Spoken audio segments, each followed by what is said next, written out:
Hey guys, today we're talking about the Great Depression underneath President Herbert Hoover. Remember that the 1920s were dominated by three Republican presidents. Warren Harding, remember his administration was kind of corrupt. He died in office, and Calvin Coolidge became president. And he was very, very quiet, very laissez-faire, and he loved Vaseline scalp massages. And then our third president of the 1920s, the Republican Herbert Hoover, is in office when the stock market crashes. Our objective question today is, how did Herbert Hoover respond to the Great Depression? Before we start looking at the Great Depression and the effects of it, let's remind ourselves of the causes. These are the 5 causes you learned about yesterday. These are ones we should know. The unequal distribution of wealth, the idea that the rich people are rich and the poor people are poor, overproduction of both agricultural goods and industrial goods, the monetary policy, the way we're dealing with money in our country, so speculation, buying on margin, using credit, high tariffs and war debts, the idea that the entire world is broke after World War I. The Hawley-Smoot tariff goes into effect, and literally all world trade shuts down. And then the stock market crash, of course, and the financial panic that ensues. So those are the causes. Let's look at the effects. The effects of the Great Depression: unemployment is going to rise. It's going to reach its peak, the highest it's ever been in United States history during this time period, specifically the year 1933. With unemployment comes a lot of homelessness, so a lot of people are going to lose their ability to provide shelter for themselves, and they're going to become homeless. We have hunger marches, people who are demanding, action and stuff like that. Republicans are going to lose support. Remember that they've been the dominating political party for the decade, and they're now starting to lose support because they're not doing enough.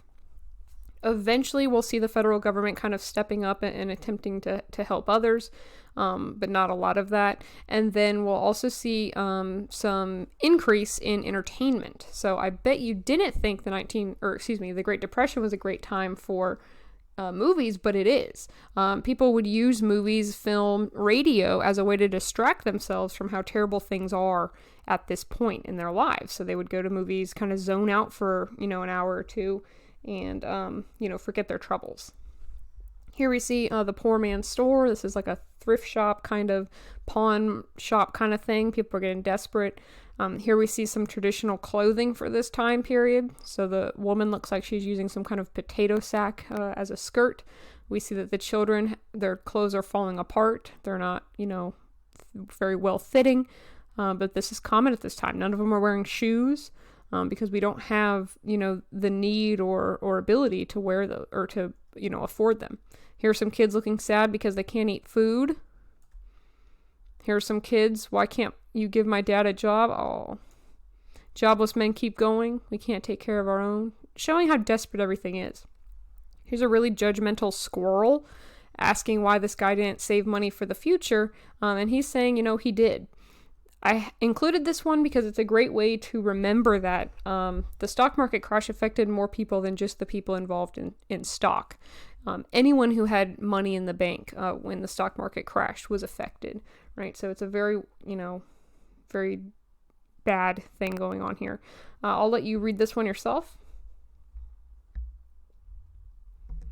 Once again, demonstrating, the desperation. Here are men standing in line for handouts. Bread lines are what they're called. Sometimes soup kitchens would open up and hand out what they could to people who need them. Here's a great graph that shows you unemployment, how it spikes from 1929 when the crash occurred all the way up to 1933 at its peak at about 25%. And while it does decrease slightly, it is going to be relatively high. So this is once again the worst it's ever been in U.S. history, specifically the year 1933. To put it into perspective, here's our country's current unemployment from 1999 to 2019. So we've seen, some ups and some downs, of course, but right here we're at a very, very low point. And as of 2019, the current unemployment rate is 3.6, which is the lowest it's been in 50 years. So compare 3.6 to 25%, and we're doing all right. Not so much, of course, during the Great Depression. So let's look at Herbert Hoover and why he acted the way he did. Herbert Hoover a Republican, right? Really, really into laissez-faire. And because he believed that the government should be separate from the economy, he truly did not believe that it was up to him to fix this. He said, I was elected as a laissez-faire individual. It's, not what the people want for me to get involved. They want me to be, hands off. So he really truly believed, and this is the interesting part about Hoover, he truly believed that Americans were going to help out one another. He said, if your neighbor's struggling, go and help them, right? Step up and, help everybody. He was big into individualism, remember? Doing things for yourself, pulling yourself up by your bootstraps, going out there and looking for a job. And if you can't find one, look harder, right? That's that overall mindset. I think we've called it boomer mindset, right? But that's really what Hoover believed was the best course of action. And he absolutely did not believe in just giving stuff out, right? Other people will call it direct aid. Hoover will call it charity. He says absolutely not should the government just give stuff to people for free. He believed that this would create a population that's dependent on the government, and they would become so dependent on the government that they would never then become self-sufficient again. That was his big worry. So for a variety of reasons, Herbert Hoover did not believe in helping people out directly. He instead believed that, Americans were going to fix this for themselves. As I mentioned, this is a lot of laissez-faire going into this, which, makes the Depression worse. He is going to increase public works. Public works are mostly construction projects that the government hires civilians to do. So think gigantic construction, like maybe like the Hoover Dam is going to be built during this time. Think like major bridges, stuff like that, things to get people employed. So he is helping out a little bit, but not anywhere close to what people actually need. People throughout the country are crying for direct aid, help right away. We need it right now. And he's saying, no, no, no, no, no. Now, as his first term is coming to an end, he starts to have a change of heart and says, okay, it's been long enough. They've been struggling for 3.5 years. Let's start to provide them some direct aid. But for a majority of people, they're going to view this as too little, too late. He had his time to help us out. And now all of a sudden, right as his reelection is coming up, he wants to give us help. No, thank you. We're done with you. Also occurring during the same time, the Dust Bowl. I mentioned it yesterday. Let's talk about it a little bit more. It's an economic and environmental disaster. What we have in the middle of our country are these large bonanza farms, which are giant farms that are planting one thing, right? So monocrops, mono meaning one, right? One crop planted in the same place over and over and over again. When you plant the same thing in the same place without any kind of crop rotation, what you're doing is you're siphoning out all of those particular materials and not giving them enough time to, regenerate, which is going to lead to basically ruining the soil. So the soil gets drier and nastier and basically just turns to dust. And we also have some drought going on right now. So we have nasty soil that's kind of withered and dried up. We have a couple, months where it doesn't really rain, and then we start to see some strong winds. And what literally starts to happen is these winds start to blow in, the middle of our country, in the, Midwest area, and literally just picks the dirt off the ground and just takes it, right? Sometimes hundreds and hundreds of miles away, right? We see some leave the middle of our country and get all the way to the Pacific Ocean. Here's a great map. So this little area in the center, this avocado-looking thing, is the epicenter of the Dust Bowl, all this dried up soil. Literally, we see these wind patterns that are just picking this up and taking it away. So if you're a farmer and all of a sudden, like, the dirt you plant stuff in is gone, you're going to have an issue. Here we see some pictures of Dust Bowl era, events. So you'd literally just be out on your farm. You'd look up. It would get kind of dark. You'd look up and you'd see this. It's basically like an avalanche, but instead of snow, it's dust.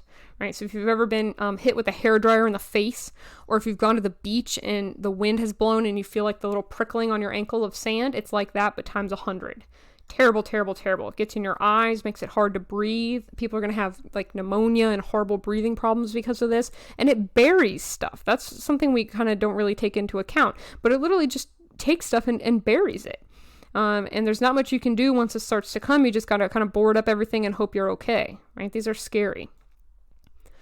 A result of this, of course, is that millions and millions of livestock are going to be killed. They're literally buried, right? You have 50 chickens outside and you get 5 feet of dust, and now the chickens are dead.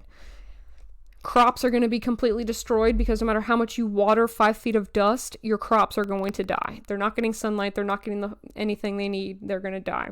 Farmers eventually give up and they move west. The farmers that leave their land because of the Dust Bowl and move west are nicknamed Okies because a majority of them are coming from Oklahoma. Other states are affected, Texas, Missouri, Arkansas, but Oklahoma by far is the most, and they will move to the west. In California, as a measure, after the Great Depression has started and they're having, a hard enough time, LA is having a hard enough time kind of keeping itself afloat, they set up the bum blockade, and it's literally police people basically surrounding the city, refusing to let any farmers in because they know they're just going to come and, be another competition for jobs and stuff like that. So once again, really, really terrible to be a farmer. We have Hoovervilles pop up. These are little shanty towns right outside of town for homeless people. They build these little huts. They're called Hoovervilles because a majority of people in this predicament blame Hoover for their, unfortunate situation. Cool. And then, of course, the final nail in the coffin for Hoover in terms of popularity and winning re-election is going to be the bonus army. So World War I veterans return home right after the war, and we say, thank you for your service. We know that you had a really nice factory job where you would have made a lot of money during World War I because of production. As kind of a thank you for missing out on that and fighting for us instead, we're going to give you a pension. It's going to be a big bonus. You'll get it in a couple years. World War I veterans say, yes, can't wait for that, right? Then the Great Depression hits and people are starting to become homeless, and they say, wow, we really, really, really need some money right now. Wouldn't it be great if we could get our pensions early? So they go and they ask if they can have their pensions early. The government says no. So thousands of them show up to Washington, D.C. We're talking about 42,000 U.S. veterans and their families, so women and children, all show up to Washington, D.C. and camp out and demand that they get their pensions now. Herbert Hoover meets with them, talks to Congress. Congress says, listen, no, you can't get it early. The United States is not in a position to give out money right now. Herbert Hoover has to break the news to them and ask them to leave. When they don't leave, the army is called. And they use the National Guard to evict these veterans from the capital city. Shots are fired. 2 veterans are killed, and panic ensues. And what is shown is literally the veterans of our country, the people who fought for America, being driven out of the capital city because the president's unwilling to give them what they earned. That's the narrative that goes around, right? This is a very, very bad look for Herbert Hoover. This is a time period where people have a real big soft spot in their heart for veterans, and they're unwilling to accept the mistreatment of veterans. And as I said, this is the final nail in the re-election coffin for Hoover. There's no way he can recover from this. This is a great video about the bonus army. You should go and watch that. He goes into more detail. Great video there. And then our last slide right here, re-election. It's lost on no one that Herbert Hoover is very, very unpopular, right? And is seeking a second term. We don't think that's going to go very well. He is nominated as the Republican candidate, and the Democrats select a man named Franklin Delano Roosevelt, otherwise referred to as FDR. He's going to be very, very popular, and I don't think he's going to have a very hard time defeating a very unpopular Herbert Hoover. All right, so that was the Great Depression underneath Herbert Hoover. Make sure to answer your objective question and let me know if you have any questions. Have a good one.